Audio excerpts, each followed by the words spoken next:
Bismillahirrahmanirrahim. Assalamualaikum warahmatullahi wabarakatuh.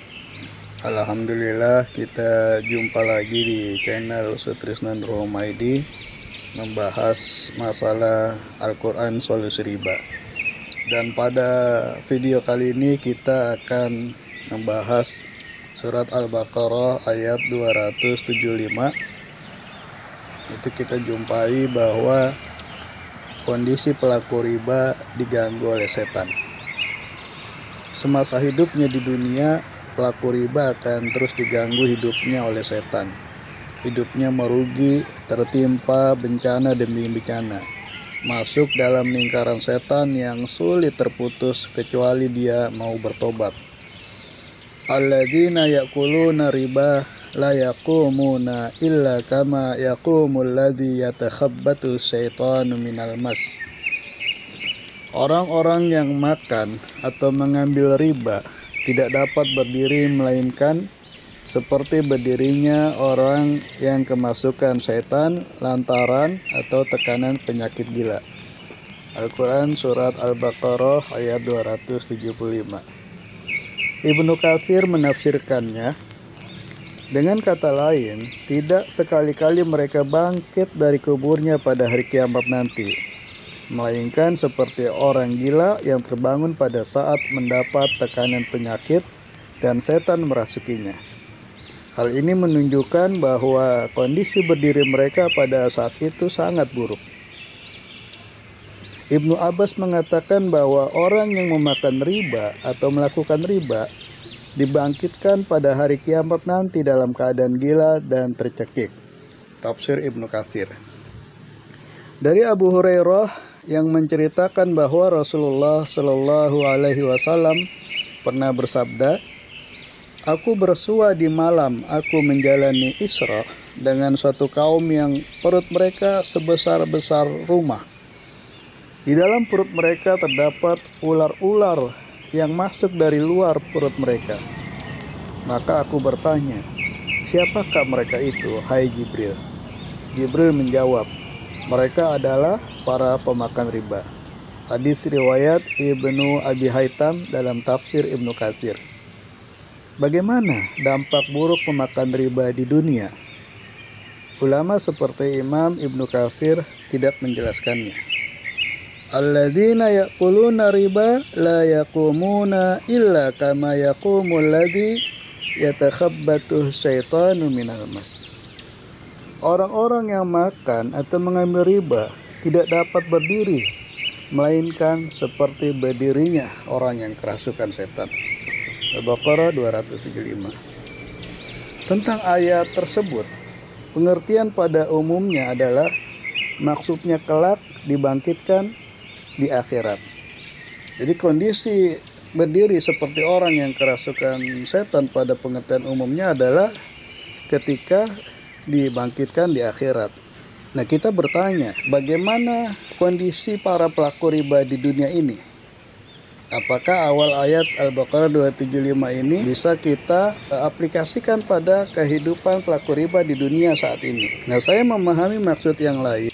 Yaqumu dalam arti berdiri di sini juga meliputi arti semasa hidupnya selama memakan riba.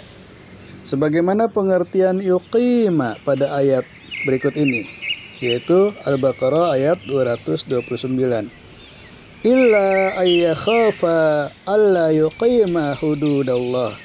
Fa in khiftum alla yuqima hududallah, kecuali kalau keduanya khawatir tidak akan dapat yuqima atau menjalankan hukum-hukum Allah. Nah, kemudian kita akan memahami makna yatakhabbatuhu. Kita baca ayatnya. Alladzi yatakhabbatuhu syaitanu minal mas. Yaitu seperti orang yang yatakhabbatuhu dalam kurung kemasukan setan lantaran al-massi, tekanan penyakit gila. Kata khabbatuhu hanya satu kali dipakai dalam Al-Quran, khusus ayat yang berkaitan dengan riba. Mana utama dalam tafsir Al-Quran, yatakhabbatuhu berarti dia masuk kepadanya, atau setan masuk membuat kesurupan kepadanya. Makna lain dari kata yatakhabbatuhu, asal kata khabbatuhu, yaitu satu, merubah menjadi, yaitu setan merubah dia menjadi. Dua, menyebabkan, setan menyebabkan dia. Tiga, menjadikan, setan menjadikan dia. Kata minal masi dalam terjemahan umum diartikan lantaran atau tekanan penyakit gila akibat disentuh oleh setan. Kata al-masi dapat berarti bersentuhan fisik, menggauli atau berhubungan badan, sebagaimana kata yatamassa dalam ayat berikut ini, yaitu Al-Quran surah Al-Mujadilah ayat 3. Walladzina yuzahiruna min nisaihim thumma ya'uduna lima qalu fatahriru raqabatin min qabli ayyatamassa dzalikum tu'azuna bihi wallahu bima ta'maluna khabir. Dan mereka yang menzihar istrinya kemudian menarik kembali apa yang telah mereka ucapkan, maka mereka diwajibkan memerdekakan seorang budak sebelum kedua suami istri itu yatamassa, yaitu bercampur, saling bersentuhan fisik.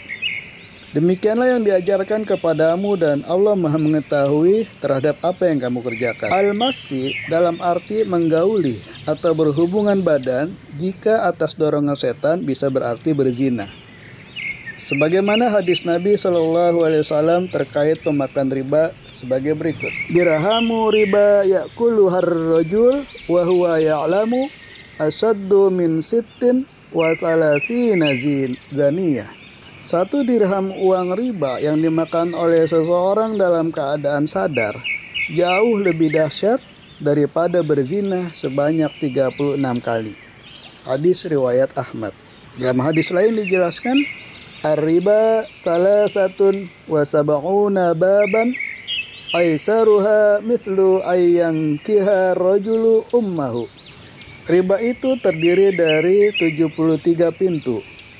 Pintu yang paling ringan seperti seorang laki-laki menikahi ibunya sendiri. Kata al-masi yang disebutkan dalam surah Al-Baqarah ayat 275, yatakhabbatu syaitanu minal mas, bisa berarti setan menjadikan pemakan riba termasuk yang tertimpa atau menderita musibah atau luka, atau tertimpa menderita kerugian ekonomi, sebagaimana makna massa dalam ayat berikut. Iyamsaskum qarahun faqad massal qauma qarahun mithluh. Jika kamu pada perang Uhud yamsaskum, tertimpa, menderita, mendapatkan luka, maka sesungguhnya kaum kafir itu pun pada perang Badar massa, tertimpa, menderita, mendapatkan luka yang serupa. Quran surah Ali Imran ayat 140. Al-masi dalam arti tertimpa atau menderita, membinasakan, sebagaimana hadis dari Abu Hurairah radhiyallahu an bahwa Rasulullah SAW bersabda, jauhilah 7 hal yang membinasakan.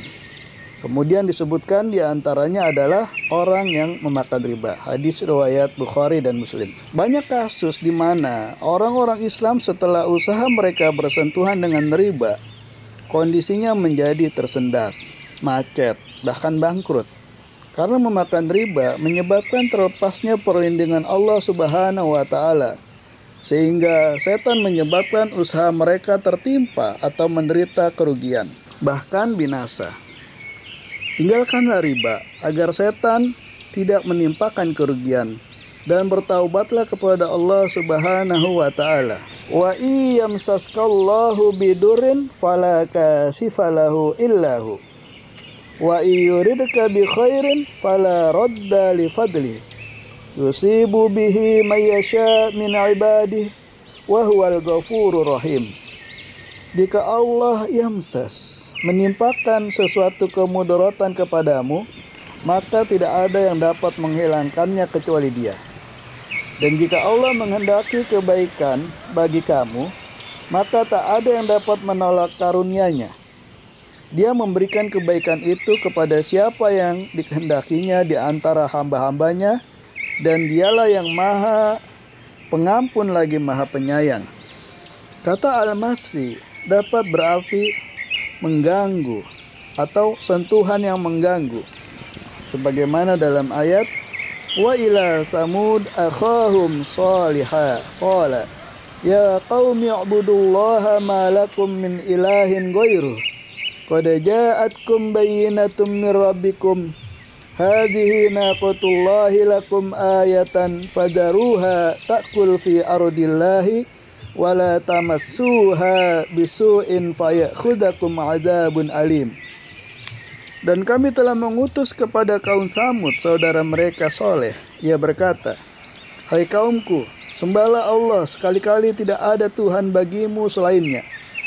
Sesungguhnya telah datang bukti yang nyata kepadamu dari Tuhanmu. Unta betina Allah ini menjadi tanda bagimu, maka biarkanlah dia makan di bumi Allah, dan janganlah kamu tamassuha mengganggunya dengan gangguan apapun yang karenanya kamu akan ditimpa siksaan yang pedih. Usaha yang bersentuhan dengan riba meruntuhkan benteng perlindungan Allah Subhanahu wa taala, sehingga mudah diganggu setan. Dalam segala bentuk gangguan yang mendorong kepada kerugian hingga membinasakan usaha. Maka kita bisa memahami ayat 275 itu dengan makna seperti ini. Pemakan riba akan disentuh setan dengan aneka gangguan, sehingga tertimpa atau menderita kerugian usaha dan hidupnya, bahkan sampai membinasakannya. Demikian Bapak Ibu kajian singkat kita tentang surat Al-Baqarah ayat 275. Mohon maaf jika ada kesalahan, dan jika ada yang perlu dikoreksi bisa di komen atau japri saya langsung ya. Jika Bapak Ibu menemukan video ini bermanfaat, silakan disebarluaskan. Semoga manfaatnya bertambah luas, dan jangan lupa subscribe bagi yang belum, like, komen. Demikian, terima kasih. Wassalamualaikum warahmatullahi wabarakatuh.